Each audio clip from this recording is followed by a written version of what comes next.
Entonces, bueno, como les dije, mi nombre es Manuel Chaparro, soy asesor, ¿no?, de Medicina 2. Y bueno, para empezar vamos a hablar de COVID, ¿no? COVID es un tema bastante extenso, pero que bueno, actualmente ya no tiene tanta relevancia.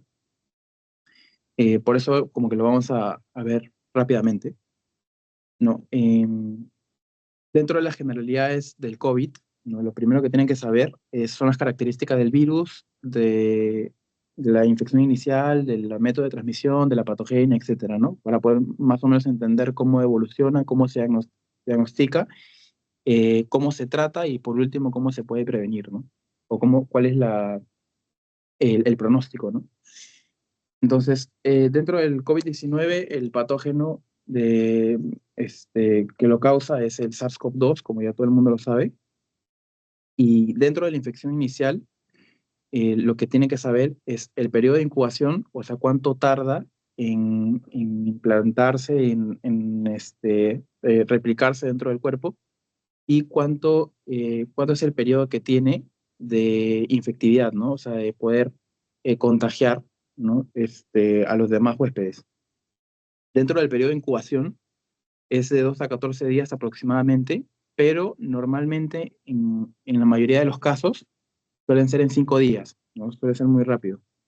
Y el periodo de infectividad suele durar hasta 8 días después de los síntomas. O sea, uno manifiesta síntomas y desde el día que uno presenta los síntomas, hasta 8 días después puede infectar, ¿no?, a los demás. Dentro de los métodos de transmisión está, bueno, el principal método es de persona a persona, ¿no?, ya sea por gotas de flush o aerosoles respiratorios, o sea, hablar, respirar, o estornudar, cualquier cosa que libere como que microgotas de saliva o de fluidos puede contagiar a la otra persona, ¿no? También está el contacto directo, ¿no? Por ejemplo, una persona infectada toca alguna superficie y viene una persona sana y lo toca, esa persona pues tiene una probabilidad de contagiarse, ¿no?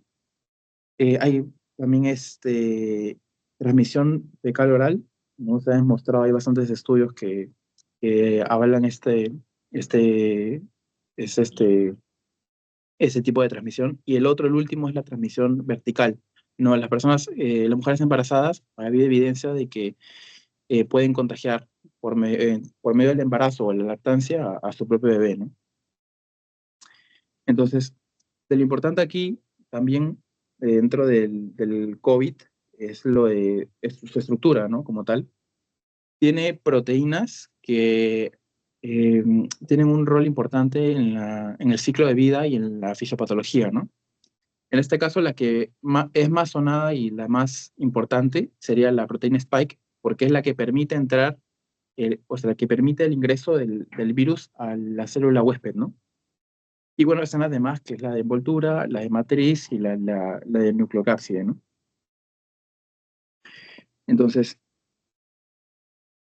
dentro de la fisiopatología, esta imagen de acá, bueno, no se ve muy bien, eh, resume, ¿no?, en cierta parte el ciclo de vida o la fisiopatología del COVID, ¿no?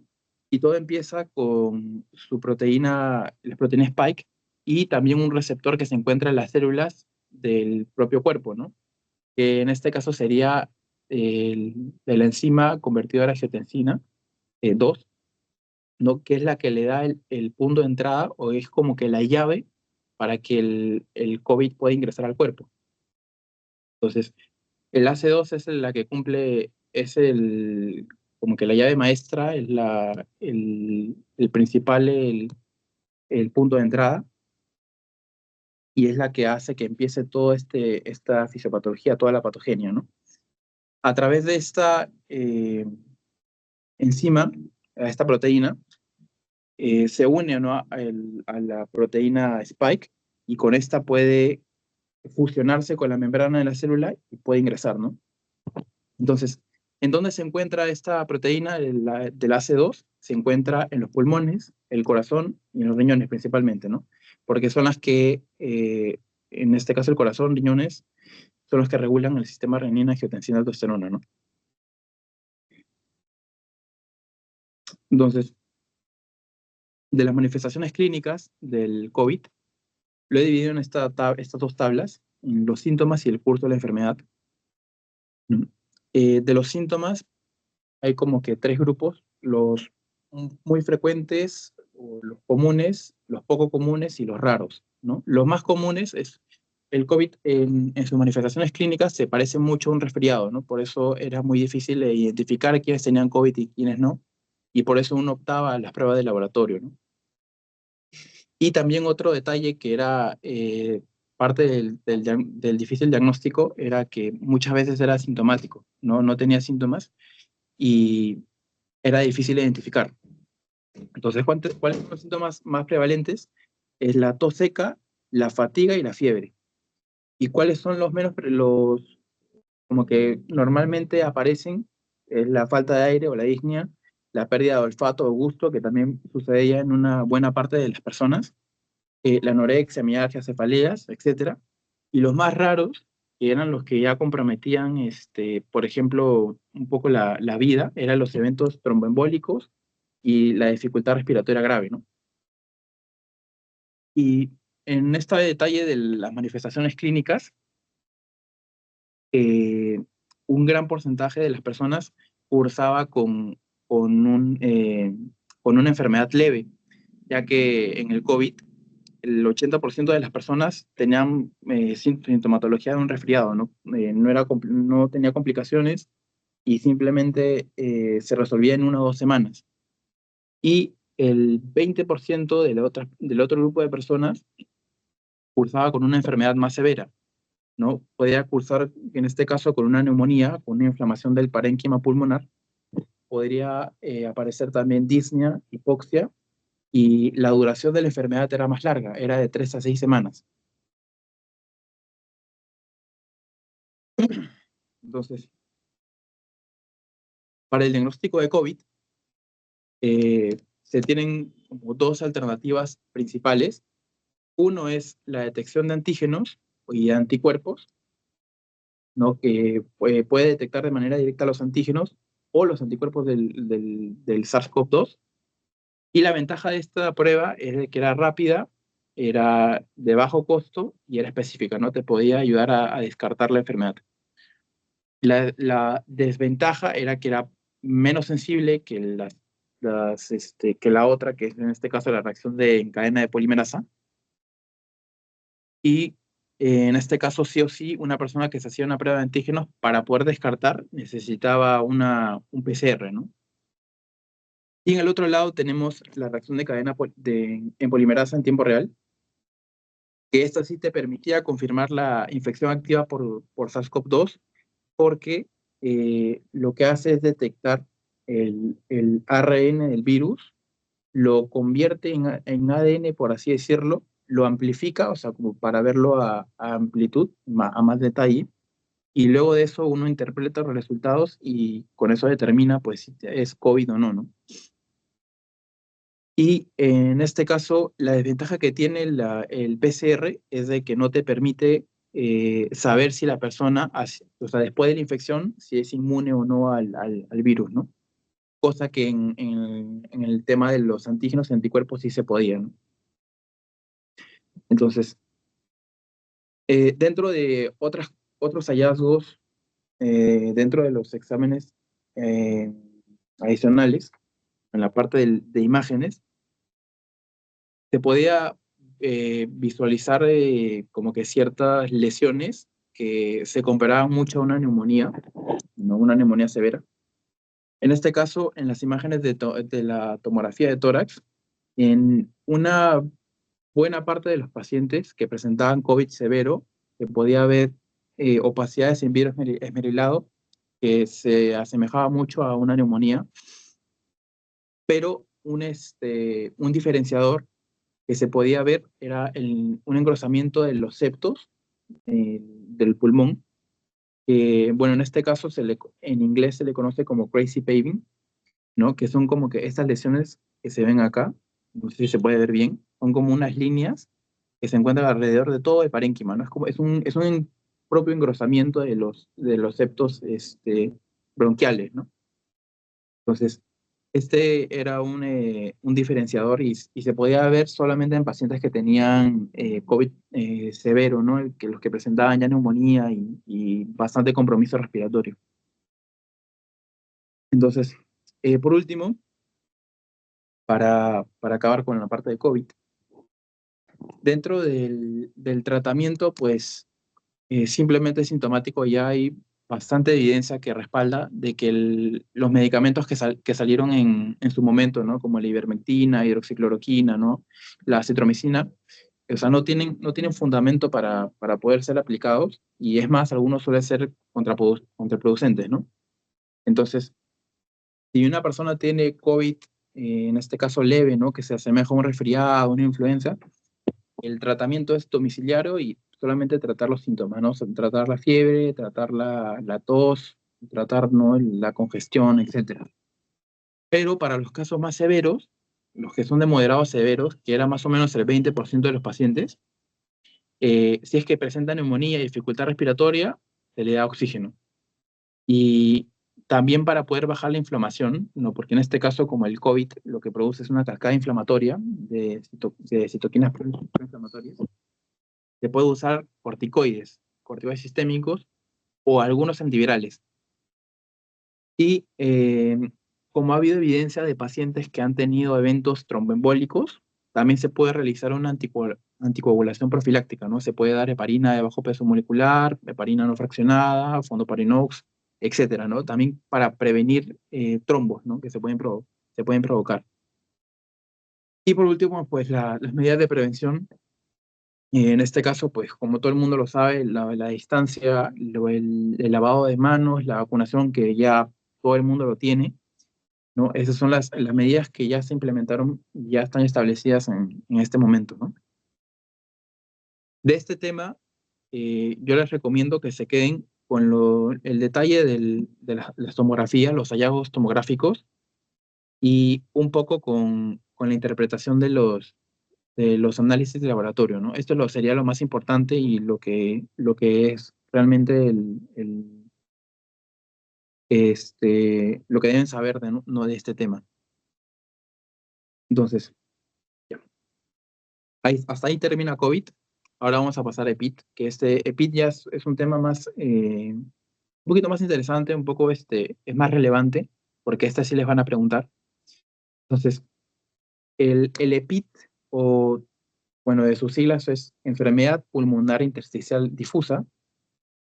Ese es un grupo de enfermedades, es un grupo de trastornos, ¿no?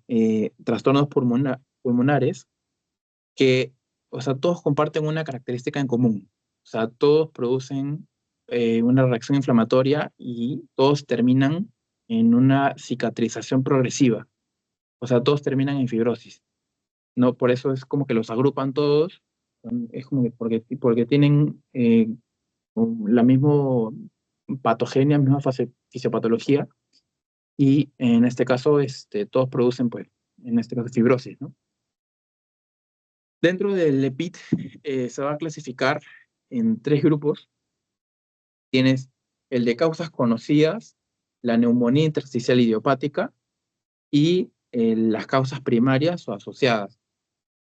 De las causas conocidas, o sea, como son enfermedades que tú sabes, o sea, cuál es el agente que lo causa o cuál es el agente etiológico, y son las que producen este, enfermedad pulmonar intersticial, ¿no? En este caso sería la colagenosis, algunos fármacos también pueden producir fibrosis, los polvos orgánicos, o sea, las neumoconiosis, es un tema que van a revisar más adelante, ¿no? Los polvos orgánicos, inorgánicos, y algunas enfermedades hereditarias, ¿no? Pues pueden ser entre algunos de carácter autoinmune. Luego está la neumonía intersticial idiopática, que aquí la clase va a venir dirigida a este grupo, ¿no? Porque solamente vamos a hablar de fibrosis pulmonar idiopática. La fibrosis pulmonar idiopática es la causa más frecuente de PIT y básicamente no, o sea, como su nombre lo dice, es idiopático, no se conoce su origen, no se sabe por qué se produce, no sé, solamente se tiene una idea. Entonces, la neumonía intersticial idiopática se divide en dos grupos. Si es fibrosis pulmonar idiopática o no es fibrosis pulmonar idiopática. El grupo que se encuentra, el no fibrosis pulmonar idiopática, está pues todo este grupo de neumonías, por así decirlo, ¿no? Porque al final es una inflamación del parénquima, ¿no? Está la neumonía organizativa criptogénica, la neumonía intersticial linfocítica, la infiltrativa linfocítica, criptogénica, etcétera, ¿no? Hay un gran grupo de enfermedades que se encuentran en esta parte, pero de las que nos vamos a enfocar es solo de fibrosis, ¿ok? Y bueno, está el otro grupo que es el EPIT de causas primarias o asociadas, ¿no? A procesos no bien definidos. En este caso está la sarcoidosis, la histocitosis, eosinofilia,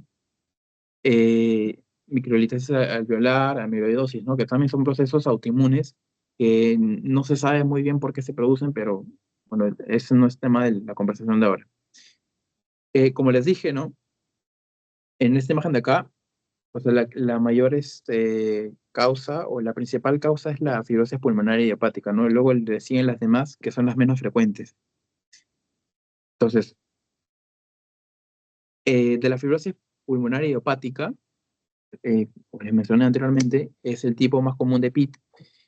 Es una fibrosis irreversible, o sea, una persona que no se puede curar, solamente el tratamiento sintomático o para evitar la progresión y la mortalidad. Y con el paso del tiempo va a haber un deterioro de la función pulmonar, ¿no? Va a haber una disminución de la capacidad vital forzada, de la capacidad total del pulmón, ¿no? Entonces, eh, con el tiempo la persona deja de respirar lentamente, ¿no? Y más adelante vamos a ver el tratamiento. En este caso, cuando una persona presenta fibrosis pulmonar idiopática, eh, la evolución es tan rápida como es progresiva, el paciente entre un periodo de 3 a 7 años ya empieza a tener insuficiencia respiratoria y con el paso del tiempo va a ir aumentando, aumentando, aumentando y va a requerir oxígeno. Dentro de las manifestaciones clínicas, primero está la disnea en esfuerzo progresiva, ¿no? Que es un diferenciador de otras enfermedades pulmonares. Otra manifestación clínica es la tos seca, los estresores tipo velcro, que no son patognomónicos de la fibrosis pulmonar, pero sí son muy sugerentes. O sea, si un paciente tiene como que estertores, ¿no? ¿A qué se refiere con estertores tipo velcro? Es como que esos pega-pega que tienen, por ejemplo, en las sandalias o en la mochila. No, así suena, ¿no? Suena como un crujido en el pulmón cuando uno oculta. Entonces, un paciente puede tener eso, pero no significa que sea, o sea, fibrosis, ¿no? Hay otras enfermedades que también pueden tenerlo, pero como les dije, es muy sugestivo.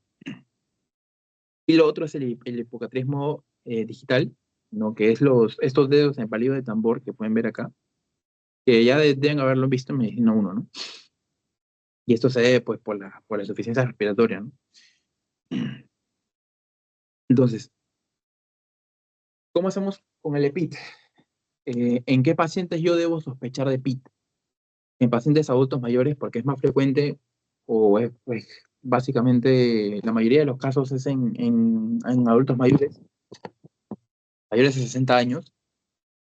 Eh, Cualquier paciente que tenga disnea progresiva y la causa no se haya determinado, o sea, sin causa aparente, que tenga rales tipo velcro, que tenga clubing o hipocratismo digital y que tenga ausencia de signos de enfermedades sistémicas autoinmunes, ¿no? Que se haya descartado cualquier otra de las causas que vemos acá, ¿no? O sea, esto las causas primarias y las causas conocidas, ¿no? Entonces, ¿cómo se hace el diagnóstico? Primero se descartan las otras causas, ¿no? Buscar si el paciente se ha expuesto a algún polvo inorgánico, orgánico, que haya tenido una enfermedad autoinmune, que haya consumido drogas, que haya fumado, etcétera, etcétera, ¿no? Primero se descartan esas causas y después uno empieza a pensar en fibrosis pulmonar idiopática, ¿no? Por eso va su nombre, ¿no? Entonces, Primero se descartan las causas, luego se hace una tomografía con patrón UIP o NIU, que ahora lo vamos a ver. Y si es que la tomografía ha sido inconclusa, o sea, no te ha salido el resultado de PIT, con eso no es determinado, o sea, se puede combinar la tomografía con la biopsia, ¿no? Se puede hacer un examen histológico incluso. Entonces, un detalle aquí importante también es que todo paciente con fibrosis pulmonar idiopática tiene patrón NIU, que es neumonía intersticial usual. Ese es el significado de las siglas, ¿no? Neumonía intersticial usual. Pero no toda neumonía intersticial usual es una fibrosis pulmonar idiopática, ¿no? Entonces, ese es el algoritmo, ¿no? Primero uno hace exploración física, una radiografía de tórax, un análisis sanguíneo, pruebas funcionales, etcétera. Y si con eso no se ha determinado la causa, uno pasa a la tomografía para pensar si es fibrosis, ¿no? Entonces, si el TACAR, la tomografía computarizada de alta resolución, ha sido inconclusa, se puede hacer una fibrobroncoscopía. Si con la fibrobroncoscopía, que es básicamente como meter una cámara, ¿no?, a los bronquios para poder visualizar, ¿no?, las lesiones, si con eso no se hace el diagnóstico, se puede hacer una biopsia. Agarras un pedazo y luego lo ves por histología. Ese es el algoritmo diagnóstico. Entonces, ¿a qué se refiere con patrón NIU o UIP? Es lo mismo, ¿no? Esto es en inglés. Son como que características tomográficas que son muy sugestivas de fibrosis pulmonar idiopática, ¿no? ¿A qué se refiere? Primero es el patrón de panal de abejas, ¿no?, que se puede ver por acá, ¿no?, que son como que engrosamientos a nivel de todo el parénquima y da alusión, ¿no?, a un panal de abejas como tal, que es propio de la fibrosis. Y eso deben haberlo visto también en diagnóstico. Están las bronquiectasias de tracción, que en este caso, que también producto por la fibrosis, lo que va a pasar es de que partes del pulmón se van a, se van a como que formar como una piedra y ese engrosamiento, esa cicatrización, lo que va a hacer es de que el tejido que está alrededor, ¿no?, de esa bronquiectasia va a jalar, o sea, lo jala. Entonces, cuando uno lo ve en la tomografía, ves como que el pulmón que ha sido retraído, es como si lo estuviesen jalando hacia un lado. A eso se refiere con bronquiectasia, ¿no?, de tracción.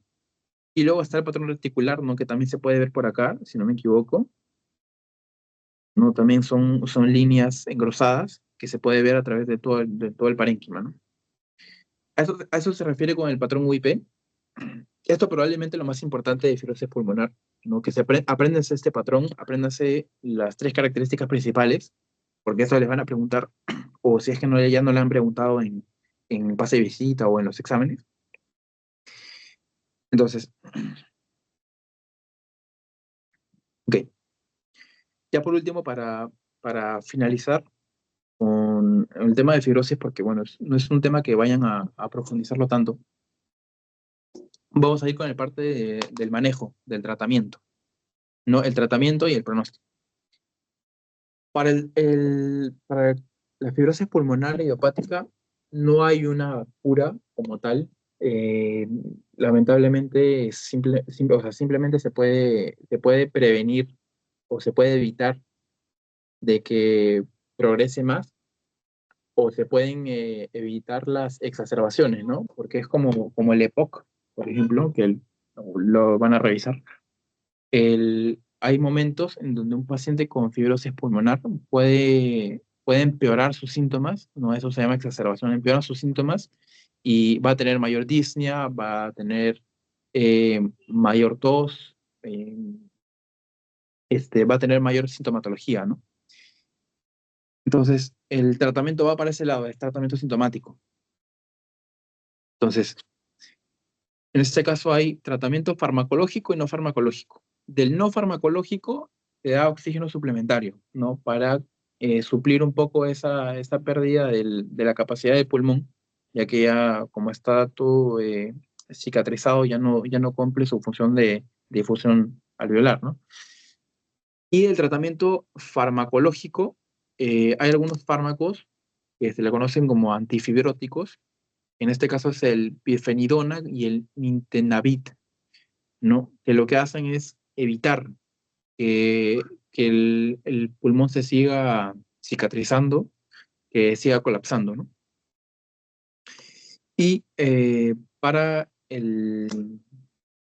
cuando hay pacientes que tienen compromiso ya de gran parte del pulmón, se puede optar por un trasplante, pero en este caso, para el trasplante, uno tiene que ser candidato, ¿no? Tiene que cumplir ciertos requisitos para que pueda ser operado, ¿no? En este caso, los pacientes que son candidatos a trasplante son pacientes, creo que menor a 50 años y que no tengan comorbilidades, ¿no? Porque si tienen hipertensión, diabetes, ¿no? O alguna otra enfermedad, no son candidatos y simplemente no reciben el trasplante, ¿no? Y para las personas eh, que tienen fibrosis pulmonar, se les tiene que monitorear constantemente porque la enfermedad progresa muy rápido. ¿Cada cuánto tiempo se le monitorea? De 4 a 6 meses aproximadamente, ¿no? Y bueno, eso sería todo de lo principal de fibrosis. Y, y listo, chicos. Ahora he tratado de hacerlo. Un momentito. Voy a compartir.